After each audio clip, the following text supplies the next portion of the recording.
जमात चहारुम उर्दू सबक नंबर 22 हमदर्दी।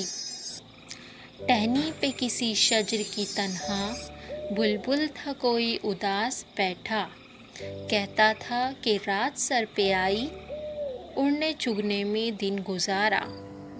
पहुँचूं किस तरह आशियाँ तक, हर चीज़ पे छा गया अंधेरा। सुनकर बुलबुल की आहवजारी, जुगनू कोई पास ही से बोला, हाजिर हूँ मदद को जानो दिल से, कीड़ा हूँ अगरचे मैं ज़रा सा।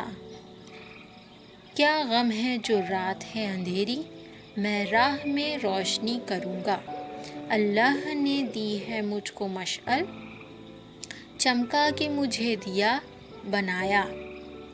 हैं लोग वही जहाँ में अच्छे, आते हैं जो काम दूसरों के। अल्फाज मानी। शजर यानी दरख्त, तन्हा यानी अकेला, आहवजारी यानी रोना धोना, रात सर पर आना यानी रात का वक्त करीब आना, आशियाँ यानी घर या फिर घोंसला।